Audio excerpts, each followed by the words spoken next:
Ka'bah terletak di tengah Masjidil Haram di Mekah dengan bentuk bangunannya yang mendekati bentuk kubus. Ka'bah merupakan bangunan yang dijadikan sebagai kiblat atau patokan arah untuk melaksanakan sholat bagi umat Islam di seluruh dunia. Pada awalnya Mekah hanyalah sebuah hamparan kosong. Dari sejauh mata memandang, yang kita lihat hanyalah pasir yang bergumul di tengah terik yang menyengat.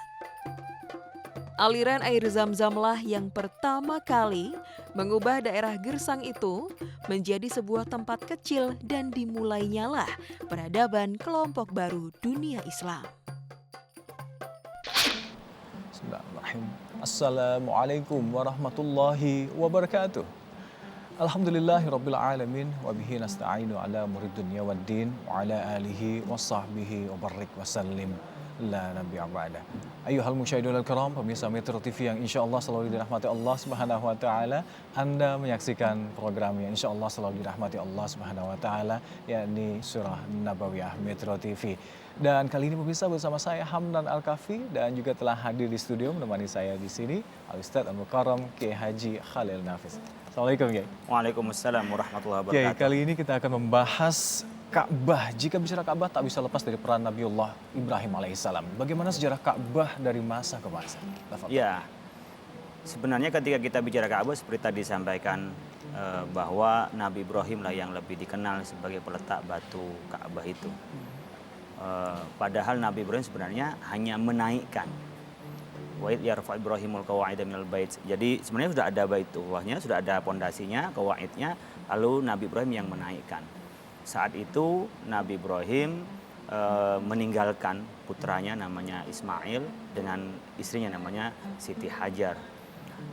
Nabi Ibrahim berjalan dan mengembara sampai ke Kan'an atas perintah Allah Subhanahu wa taala. Ketika di Kan'an, Nabi Ibrahim mendapat wahyu agar membangun Ka'bah untuk meninggikan yarfa Ibrahim al-qawa'ida. Jadi dari dasarnya dinaikkan. Dan sampainya di Mekah ternyata Nabi Ismail sudah besar.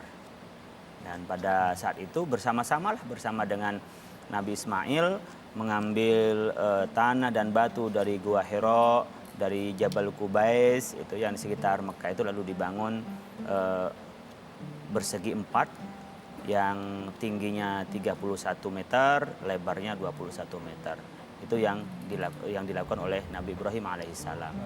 Dan ini sebenarnya awal dari orang-orang bertawaf di Baitullah itu, tawaf di Ka'bah. Di Ka'bah itu disebut dengan Baitul Atiq. Baitul Atiq. Baitul Atiq itu artinya rumah tua. Disebut dengan Baitullah, rumah Allah, itu Baitullah. Sehingga namanya disebutkan sebagai rumah Allah. Nah, pada perjalanan waktu memang orang-orang jahiliyah itu berziarah dan cinta ya ke Baitullah itu.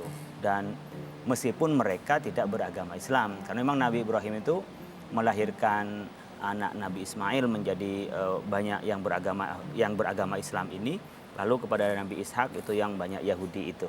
Nah, dari agama-agama tetap meyakini dan cinta untuk ziarah ke Baitullah ini.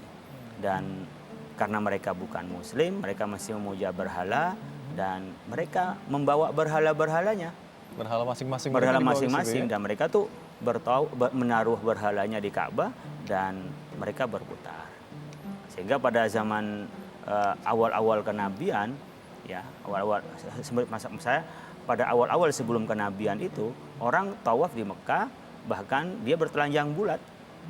Tradisi nenek moyang mereka itu. Ya, termasuk ya di sana ada Lata wal Uzza. Jadi ada berhala Lata dan Uzza, berhala yang besar dianggap sebagai Tuhan yang mereka sembah di Ka'bah itu.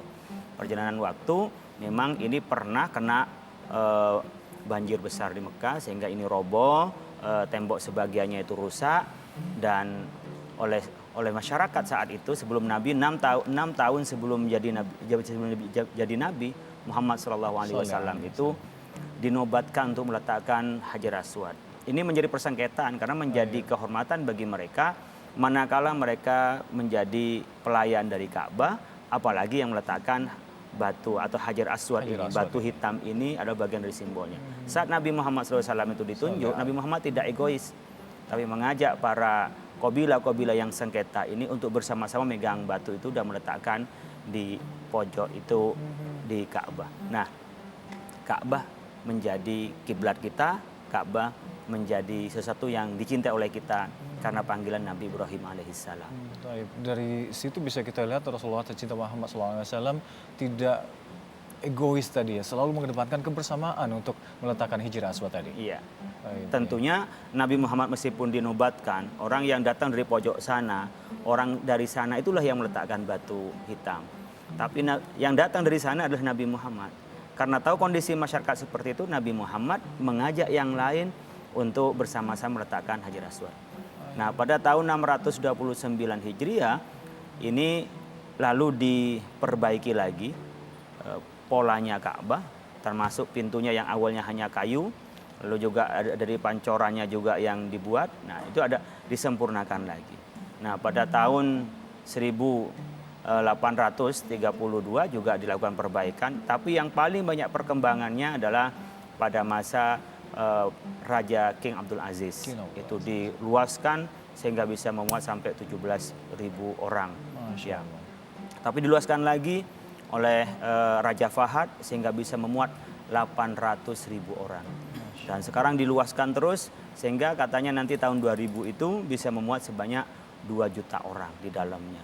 Kita bisa lihat sekarang kalau datang ke ke Baitullah itu masjid diperluas, tapi kalau Ka'bah tetap tidak diperluas, hanya Masjidil Haramnya yang diperluas. Jadi pada tahun 629 itulah terakhir dari pembenahan dari Ka'bah itu sendiri. Baik, jadi kita akan terus membahas bagaimana Ka'bah atau Baitullah, Baitul Atiq tadi ternyata bisa menjadi kiblat dari masa ke masa. Kita akan bahas di segmen selanjutnya. Pemirsa tetaplah bersama kami di Surah Nabawiyah Metro TV.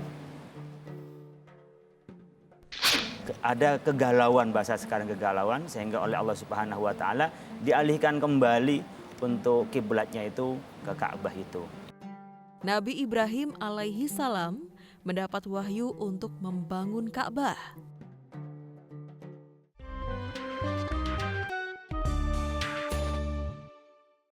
Jelajahi cara baru mendapatkan informasi. Download Metro TV Extend sekarang.